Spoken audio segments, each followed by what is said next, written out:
Welcome to the Circuit of Success. I am your host, Brett Gilliland. Today, I've got Mark J. Silverman. Mark, how we doing, man? I'm doing amazing. Thank you for having me on the show. Absolutely. Coming to us from Virginia. Right? Yep. What's going on in Virginia today? The weather is absolutely stunning, and it's quiet, and my dogs are not insisting on barking at anybody on the sidewalk, so it's a good day. That's a great day. That's a great day. We don't want that happening. Well, you are an executive coach, a speaker, a podcaster, an author. So excited to tell your story today and get some good wisdom for our listeners. But as an executive coach, I know you've worked with leaders and teams around the world. You're helping the CEOs. You're helping all the leaders in those organizations.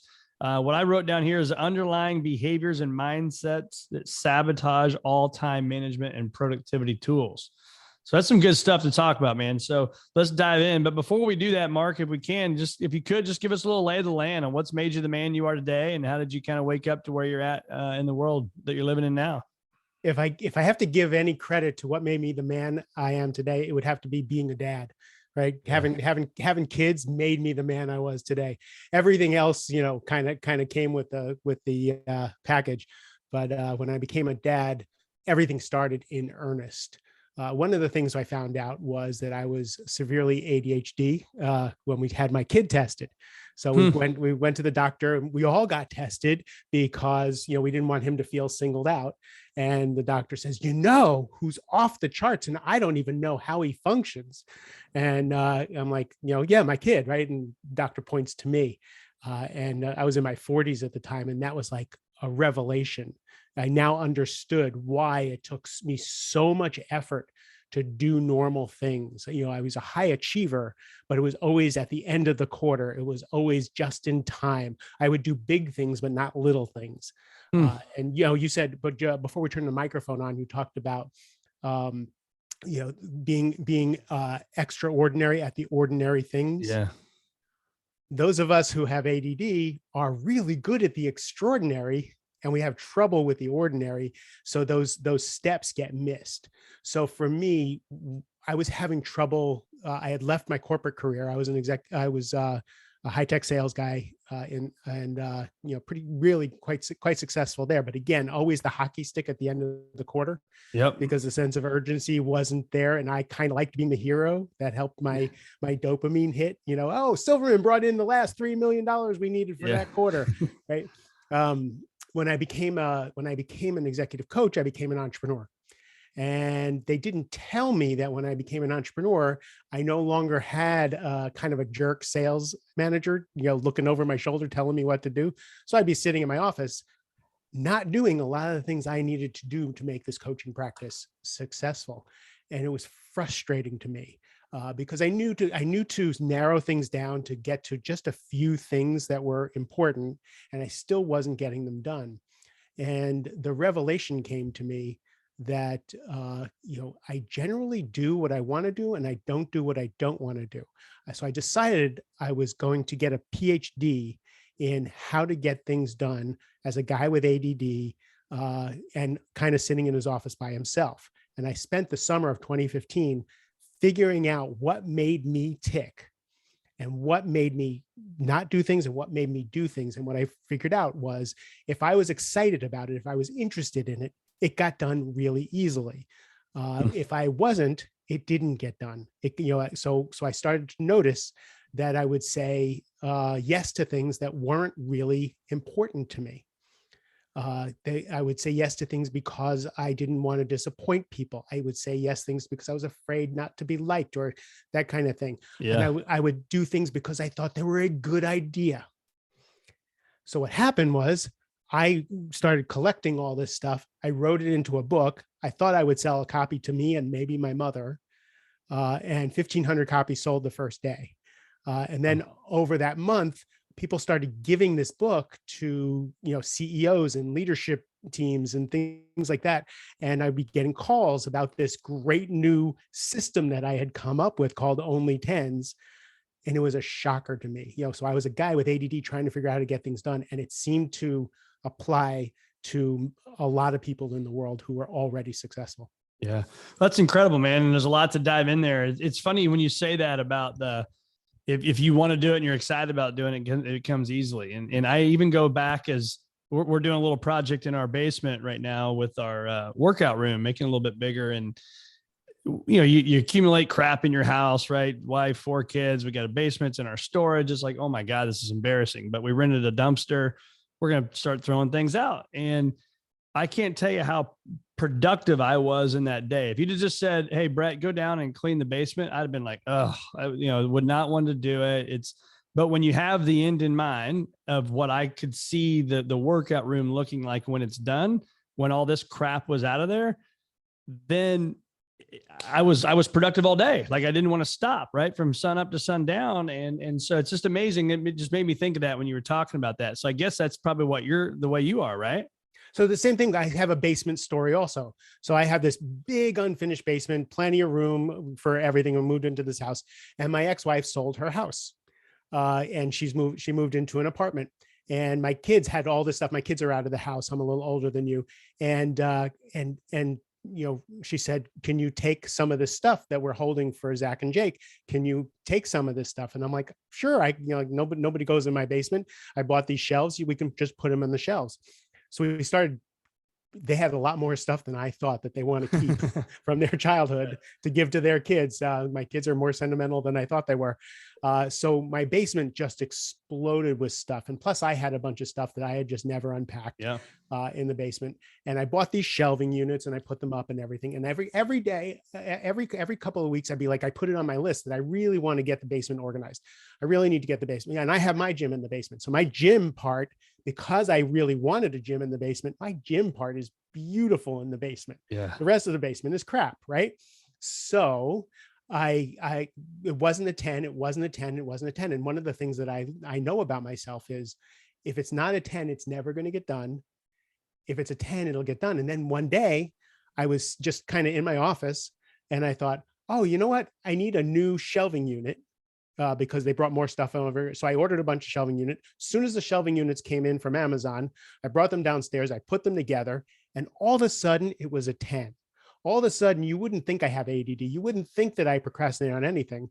I organized the entire basement, put everything on shelves, vacuumed behind, got the crickets up and all that stuff, and got it all done. Why? Because at that point, it was time for it to be done. Right. So I trusted that intuition. And that's the whole thing. And we can get into that a little more when we talk about the system. Yeah. And so when you talk about the only 10s, that's what you're talking about. Then it'd be on a scale of 1 to 10, and it comes a 10 on your list, then it's going to get done, and it's going to get done really, really damn well. Right. And it always does. I've been wildly successful in everything that I've tried to do. Yeah. I've just not been successful at, did I get my expenses paid, into the system at the right time? Did I get these little things done? So it's really been an interesting learning experience. So let's talk about what a 10 is. Yeah, absolutely. So for me, what I realized was, if we put everything on a scale of 1 to 10, if you look at your to-do list, and what I do in my workshops is I have everybody put everything on their to-do list, just do a brain dump. And then they'll have 2s on their list. They'll have 5s on their list. They'll have 8s and 9s, and then they'll have a couple of 10s.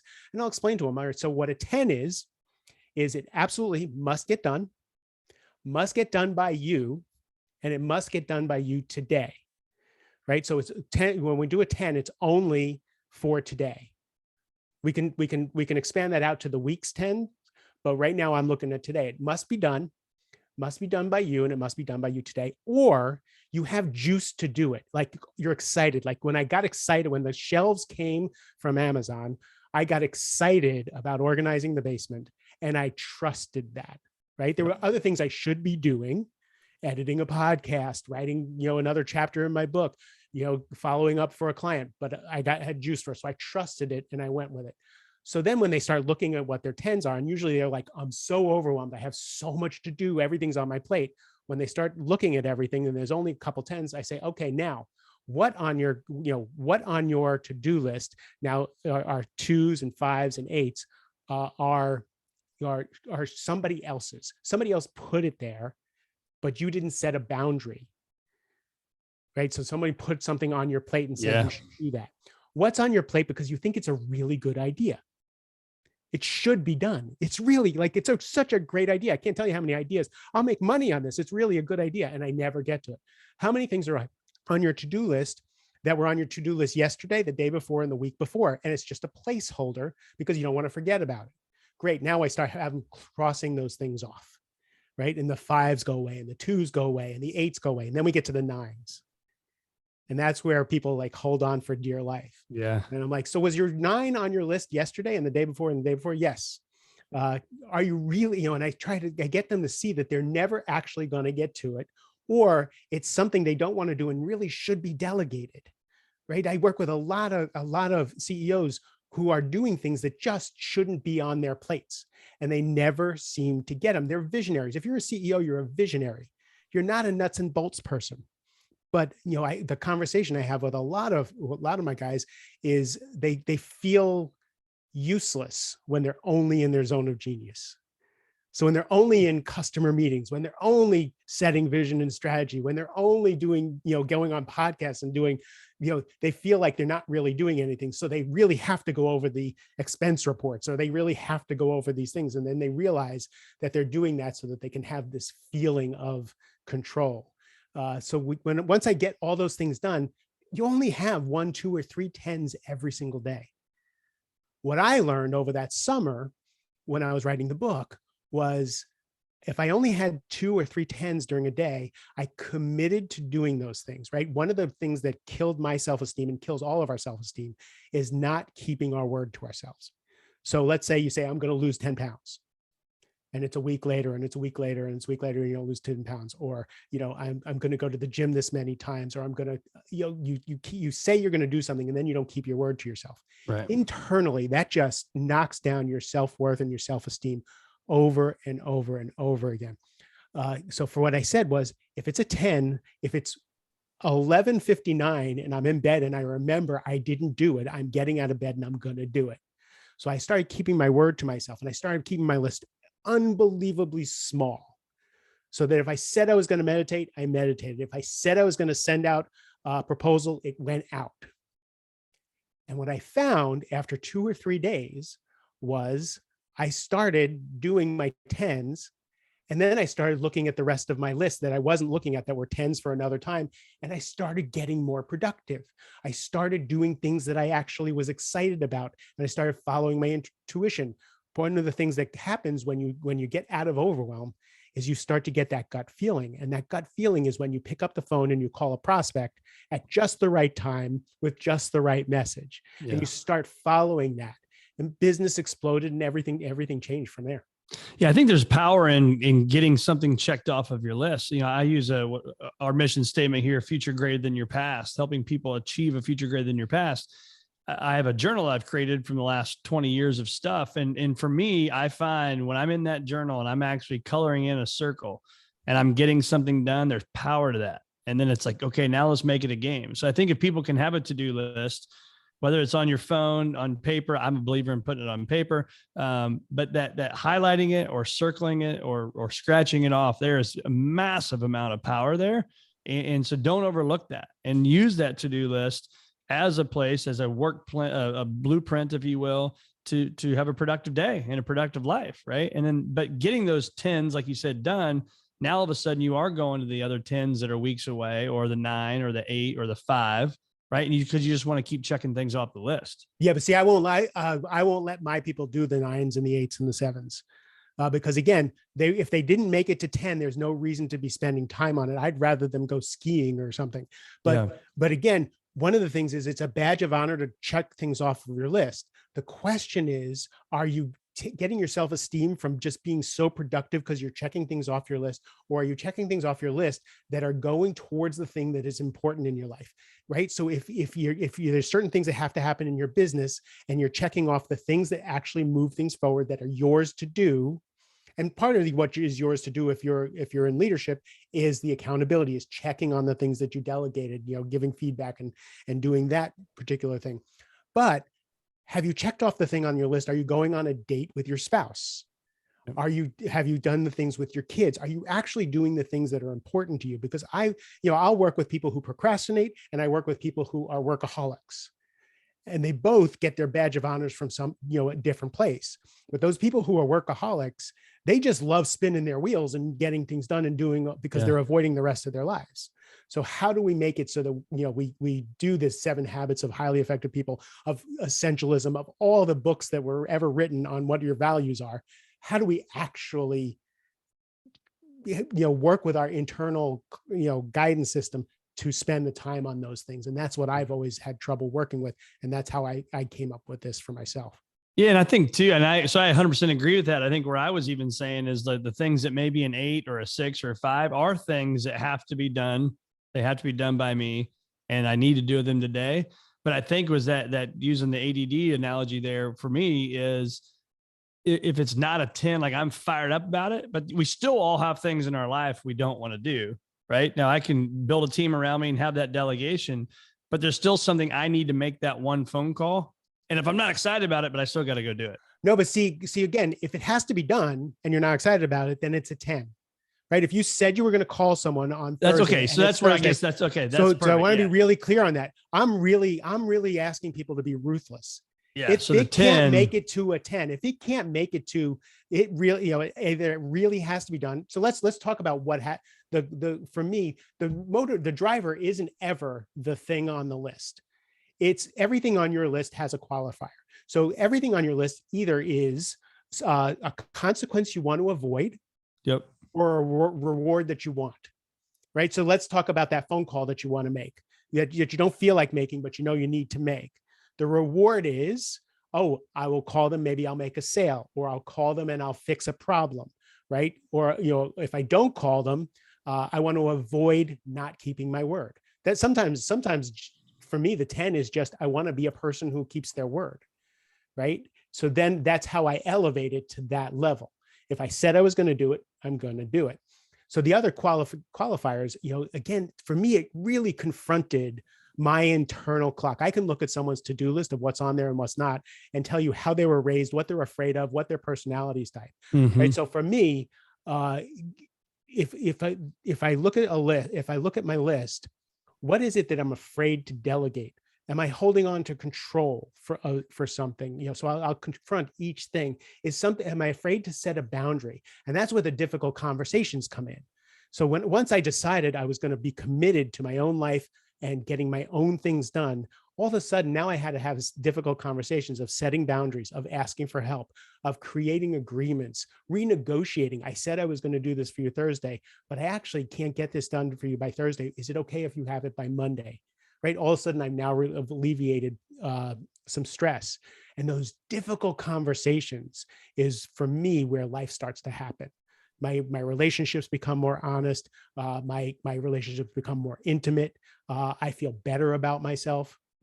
So yeah, that's what fosters it reminds me, a number of years ago, we did an exercise with our team, our executive team, and it was write down the top 10 things you think you do. And then I presented those, and then they went around and we kind of voted quietly, so they didn't impact each other's vote. What do they need from me to be able to do their job the best on this list of 10 things? What do they need from me to do my job, or their job, the best? And it was amazing. It went back to these 3 things. And it was like, I call it leadership permission. It's like, now I feel like I have the permission from our team to do the things that I'm uniquely qualified or have brilliance to do. Because sometimes you just get the hell out of the way, Brett. This isn't your thing, right? Right. And I think that permission for me was good, to not have that guilt or frustration of like, I'm not doing enough. Because as an entrepreneur, as a founder of a firm, as a CEO, you want to have your hands in everything. And as things grow, you want to get rid of it. So for our listeners, that's what I would tell them, is find that team for you, get permission from them and what they need for you to get the hell out of the way. That's such a good exercise. Yeah. It was very, very helpful. So talk about fears. I spent a lot of time talking about that. So the fears, either your own or people you've worked with, how many of the fears you've put in your mind have actually blown up to the magnitude you put them in your mind to be? Almost none, right? Yeah. Almost none ever. Yep. And so talk about that. Why is that? Why as humans, yesterday, I was just having this discussion. Actually this morning, I was having that discussion with somebody, and I said that to him. I said, I pointed to the microphone. I was in a different meeting. I said, I've asked this, 300 times, how many of the fears we put in our mind blow up like that, and it's zero. But yeah, as entrepreneurs and business owners, leaders, parents, whatever it may be, we put those things. I always say you get this little guy on your shoulder over here talking in your ear, telling you the bad stuff. Why do we do that as humans, you think?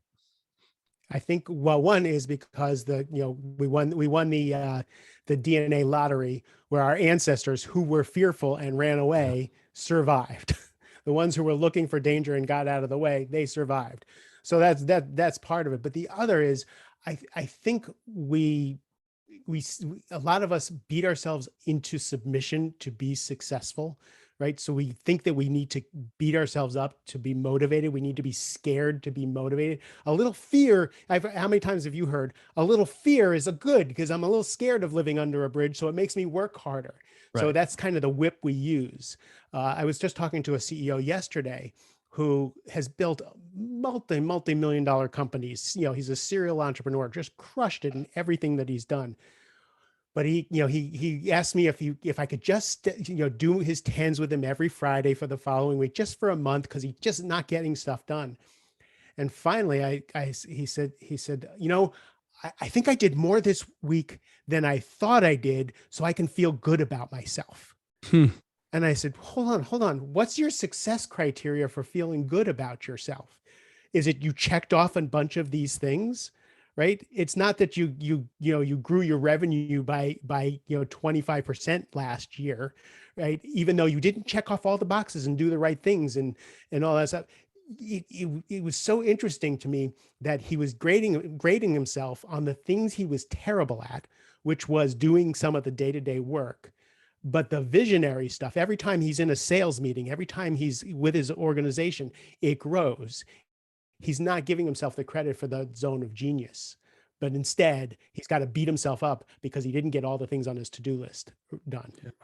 So let's talk about the conversations that you can have to change your life. I mean, I think those are really important, right? And you mentioned something earlier too about communication, and it made me think about the more we over communicate, the more clarity there is for everybody at the table, right? Again, this is personal and professional. The more clarity there is, the better. So what conversations can we be having with either ourselves or others that can change our life? So setting boundaries is the first one, right? Knowing what I want, knowing what I'm willing to do, what I'm not willing to do, what I want to do, when I want to do it, that kind of thing.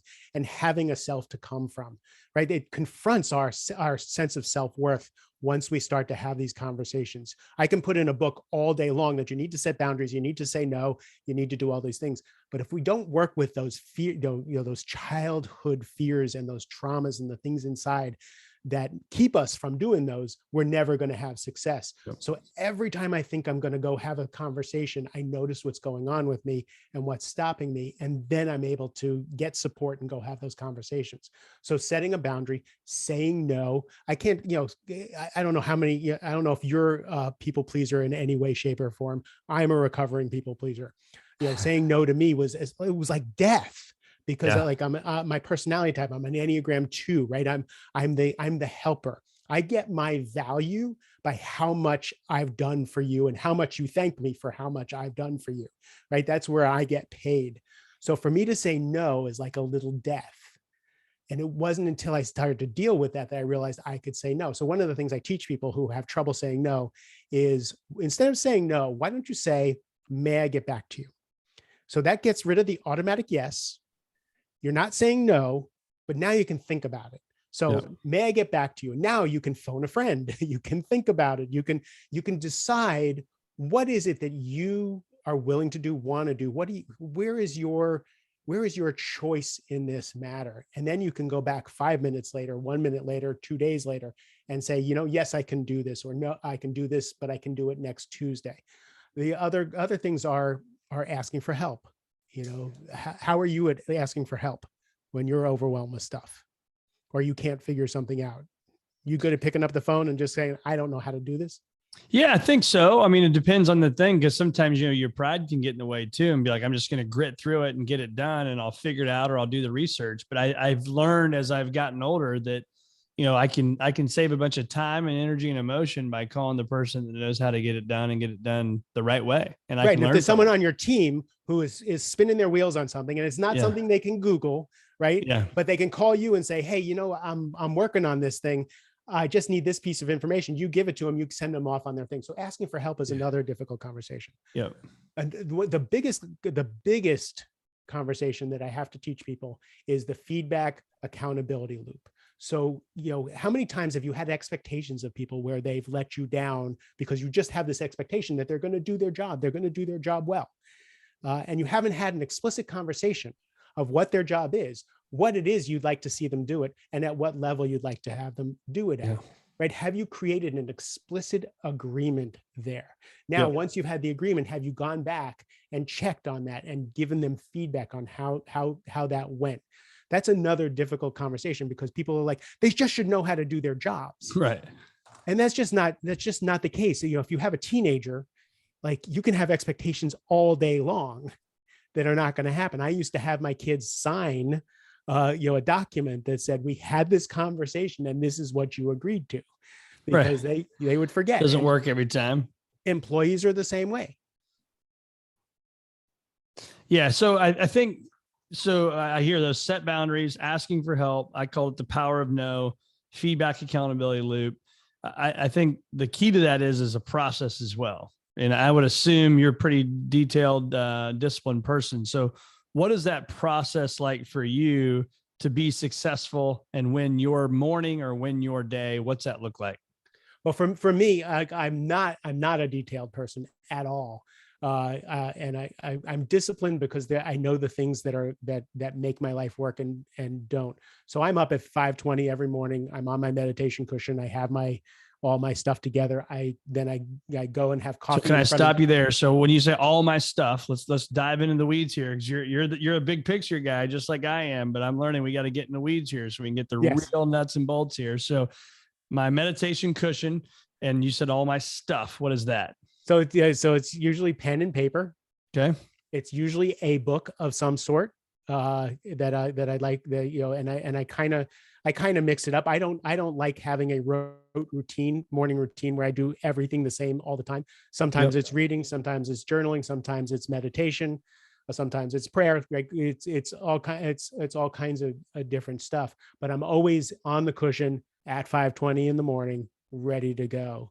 With whatever contemplation practice is up for me. It doesn't have to be long. And I teach this to every one of my clients. You have to have some time, even if it's just sitting at the table with a cup of coffee, staring out the window with no phone or no anything, to be with yourself. If you can't find that homing device with with yourself, you'll never be able to make decisions and choices from a grounded place. So that's essential for me. Okay. So you got that. And then what? What else? Then we meet for coffee in front of my fish tank. I bought myself, I have this gigantic saltwater fish tank that I love. So we meet for coffee for 15 minutes in front of the fish tank. And by we, you mean you and the fish? No, me and my partner. Okay. And then I go and exercise. Yep. And then I start my day. But it's, I started when my kids were little. I had to get up early before they woke up. Yeah. Get some alone time so that I could have my own time to get myself to be the best dad and husband and, person I could be. Yep. I like that. And talk to us about your sleeping. I think, obviously it's very, very important, but I mean, where do you rank sleep? If I had to do exercise, movement, whatever you want to call it, sleep, water intake, and food. I am a terrible sleeper. I get in bed at 10 o'clock. I'm in bed at 10 minutes after 10 every night, and fall asleep immediately. And I wake up at 2 o'clock, 3 o'clock every night, and various ways of getting back to sleep. It's just been that way since I quit drinking, 33 years ago. Oh, wow. Even if so I'll get up, I'll pray, I'll meditate, I'll watch a TV show. But I've given up. I've interviewed sleep experts. I've read every sleep book. I have not been able to sleep very well. But in every other area of my life, food is, I'm just turned 60 years old. What I put in my body is really important if I want to have the energy to create what I want to create at this age. Yeah, so exercise, absolutely. Water, food, the right foods, connection, all those things to be vibrant and alive at this age is what I do. So what's your exercise routine look like? What are you doing? I see a trainer once a week. I think that anybody who can afford it should have a trainer. If you can't afford it, a buddy, so that you have someplace to go. I get injured real quickly, really easily, and frustrated because I get injured so quickly that I found a gifted trainer who's really helped me stay strong. And then I'm in the gym. I'm on my elliptical. I walk my dog's 2 miles every day. I dance. Sometimes I had a trainer who told me he'd rather me dance than be on the elliptical. So I dance sometimes, and stretching is also the non-negotiable. Stretching is the most important thing to me because I've had debilitating back pain. Yeah. And I think you can get that back, right? I mean, if you lose it and you're not very flexible, you just got to get after it and make it happen. Slowly, right? Slowly, because again, you get brittle. One of the things is I'm not going to be the guy throwing around weights in a gym ever again. Yeah. I just get injured, right? I needed to give that up in order to be able to get on the floor with my grandchildren. Yep. That's the key right there. So what risk would you say, Mark, you're happy that you took, but it was a risk but it's paid off? God, I've taken so many risks. Becoming a coach. When I left a job where I made $500,000 a year to go talk to people for a living. And that was, I supported an ex-wife, 2 kids in $1 million house. I supported my parents. I had a pretty lavish lifestyle. And when I decided to become a coach, I didn't think it through. I had to pay my own health insurance. I pay my own American Express. So that risk has been the dumbest and the best, one of the best decisions I've ever made. Isn't that amazing? Like, how long though? So let's talk about that for those people that are, maybe they've made a dumb decision, they think, but it's ended up being the best decision. Because I similarly, when we started Visionary, I had a nice career, and the name of our firm is Visionary Wealth Advisors. And it was scary, right? My wife was pregnant with our 4th child. She was 8 months pregnant when we launched the company. We had just built a new home. I mean, all these things. And I think that fear, why I asked that question earlier, the fears hold us back from doing things, to following our dreams and following our passions, right? And here you had a good job, the home, all this stuff, and you walk away from a nice income. Why did you do that? And why is it a good decision now? Talk to that person that's right now scared to death. Well, when I talk to other people about when I coach people into making transitions, I tell them, don't do what I did. I suggest that you kind of do the dual thing for a while. Like for me, what would have worked would be coach on the weekends and keep my income until I can build a coaching practice. Yeah. I'm single threaded. Once I'm done, I'm done. Once I'm done with a job, I walk, right? Like I can't do 2 things at once. So I had to go, I'm done with sales. I am now a coach. And I dove in and I decided, I had enough in the bank to go for a while, and until I didn't. Because I had, as soon as I became a coach, I had 6 clients immediately. 6 people who were my customers were like, whatever you're doing, Mark, you've always been helpful outside of business and all that stuff, we're in. So I had 6 clients, but I wasn't charging the kind of money I needed to charge, to be able to take care of my family and everybody. So I thought, okay, this is going to be a breeze. And every coaching school says, 6 figures immediately and all that stuff. Yeah.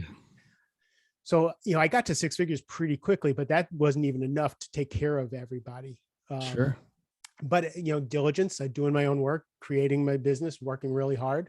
And I got my income level back to what it was as a sales guy. But it took believing in myself. It took getting really scary on resources. It took going from being a millionaire to being in debt, taking care of everybody and still believing in my vision and what I would do. And then the ship righted itself. Yeah, I think that's the key thing right there, is that believing in yourself. I talk about in the circuits of success, your attitude, your belief system, your actions ultimately get the results you want. But that belief is a huge one, because I can tell you all day to go out and make this many phone calls or do this or do that. And that's the action part. But belief in yourself, having faith that what I'm doing, even though there's no results showing up, even though it's not showing up on my bank account, you got to have the long-term strategy to believe that.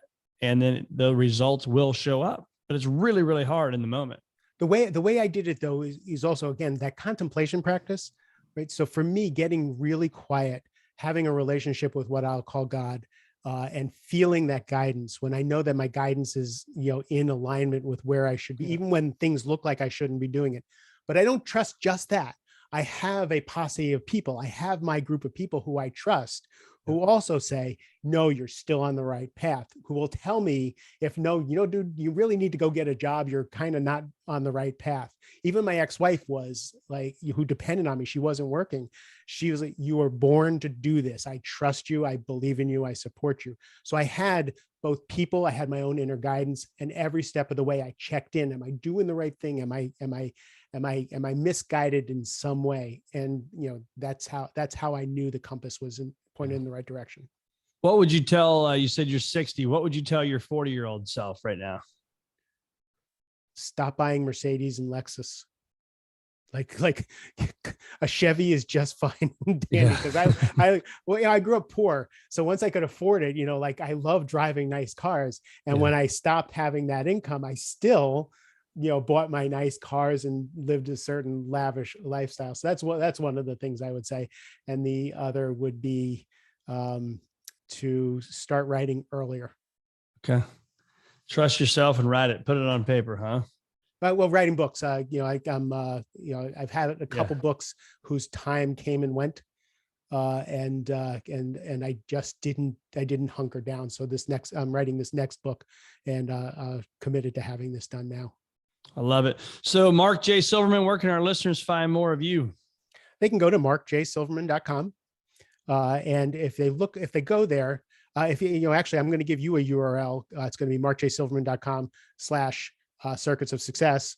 And there is a bunch of resources.